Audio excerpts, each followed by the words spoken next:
Hi folks, so a question a lot of my students ask is how can I write about myself without sounding cringy and arrogant and like I'm blowing my own trumpet? So what I think we're talking about here is basically imposter syndrome. And it can certainly hit when you're having to write about yourself, whether that's sort of on your LinkedIn profile or your website, and you're really worried about coming across as sleazy or boastful or arrogant. Or worse still, maybe there's a part of you that doesn't quite believe what you're actually saying about yourself. Does that ring a bell?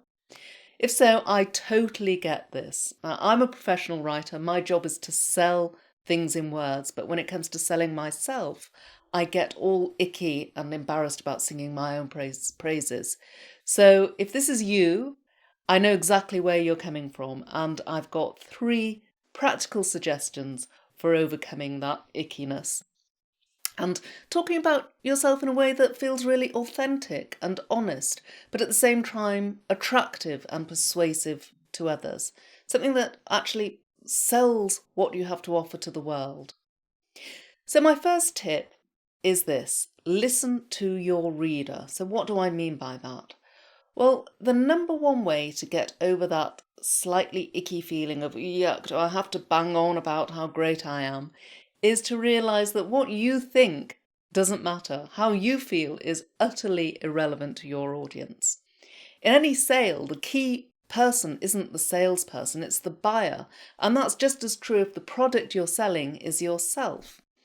Whenever you're selling anything, whether it's an iPhone, a pair of shoes, a car, or of course your own capabilities, how you feel is irrelevant. What matters is how your potential buyer feels.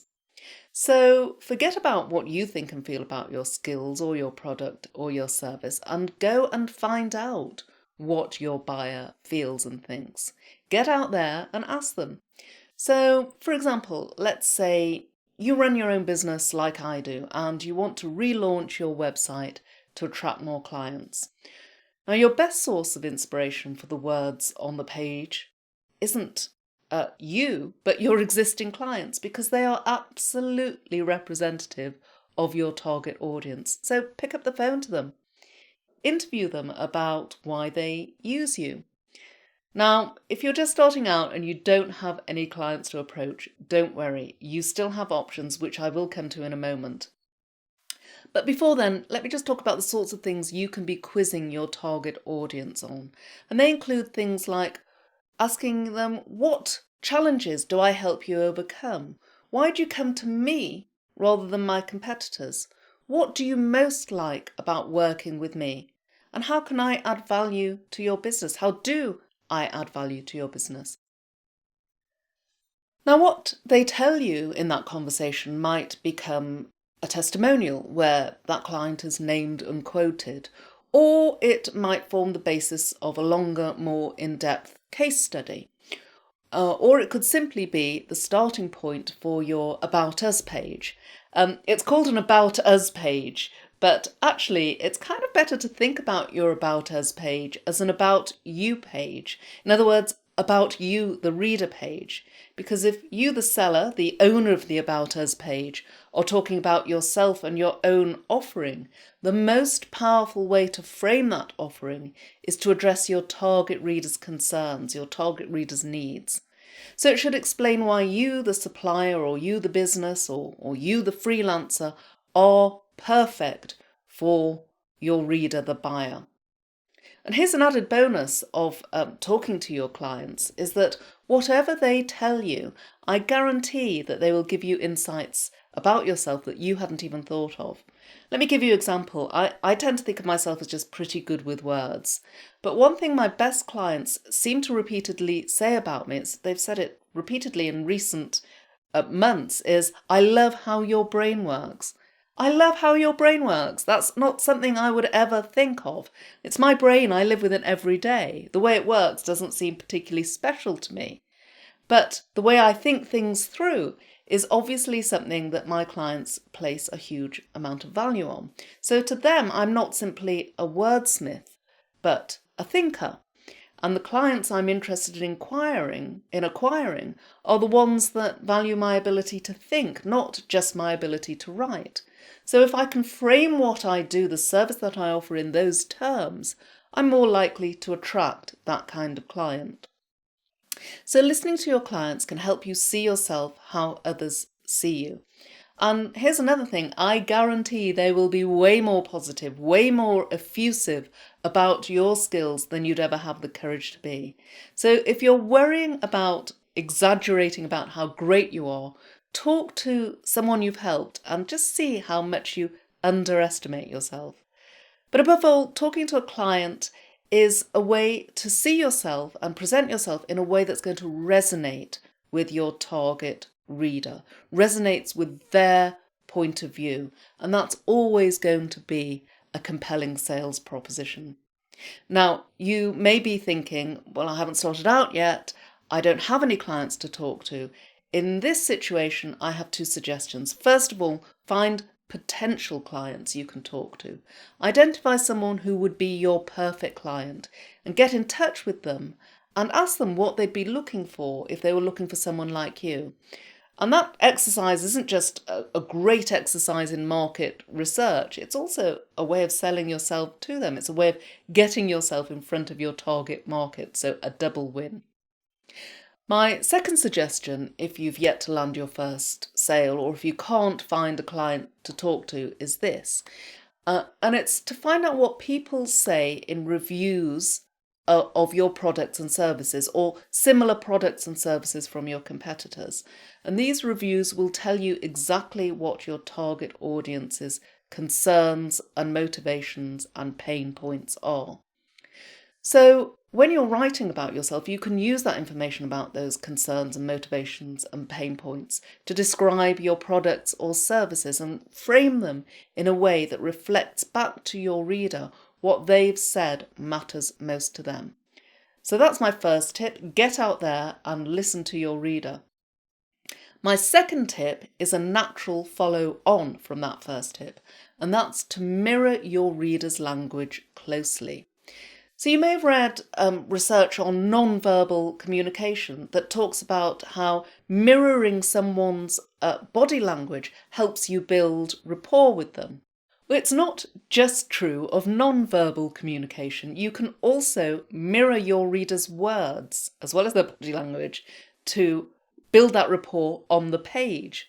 So after you've interviewed your client or your potential client, or after you've read what your target audience is saying in reviews, you can take those comments and use them. And here's the key, word for word in your own writing. And again, this is a great way to overcome the writer's block that can come from having to blow your own trumpet, because it's not you having to come up with these exact words, it's your target audience.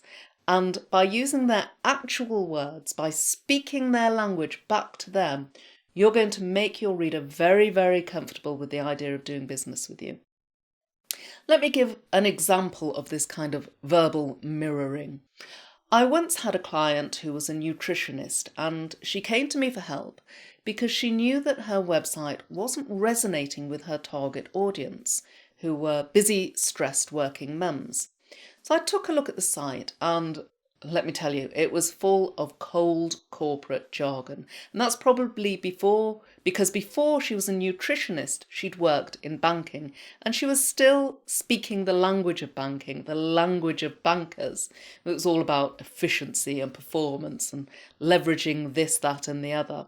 So I asked her a simple question. What do your current clients say about you, knowing that it wasn't going to mention leveraging stuff? And her answer was simple. She said, that's easy. I was talking to a client the other day and she told me, you helped me get my shit together. So, like, totally not the language of bankers. But also by asking that question, we uncovered a deeper understanding of the value she provided. She wasn't just someone who helped busy, stressed working mums with their diet. She helped them get their shit together. She helped them feel in control and empowered. So we both agreed that that was the kind of language she needed to speak on her website, not the language of bankers.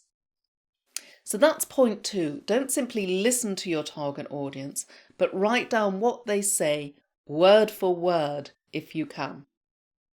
My third and final tip for beating the block, and this is for you if the idea of selling yourself really still feels just too hard and too icky, and that's simply to pay a pro to do it for you. And I'd say that's true even if you're a copywriter yourself. It's something I've actually considered because of that ick factor. And this isn't a sales pitch, by the way, in any way. I'm not looking for copywriting work at the moment, but paying a professional copywriter is a really great way to put some distance between you and your self-image. I'm not affiliated with them in any way, but here in the UK, at least, my first port of call for finding a copywriter would probably be the Professional Copywriters Network. I can pop a link below. And this has a list of copywriters for hire. So, of course, a decent copywriter is probably just going to want to talk to your clients or read customer reviews and write down what they say word for word. But hiring a copywriter is a great option if the idea of asking others about how great you are is still too painful, or if your time is better spent on other things like doing actual client work. So those are my 3 tips for overcoming the ick factor and beating writer's block. Talk to your clients, write down what they say word for word, and if that's still too painful, pay a pro to do it for you. I'm Dr. Claire Lynch of Doris and Bertie. If you like this video, hit that like button, subscribe to the channel, and share it with your friends.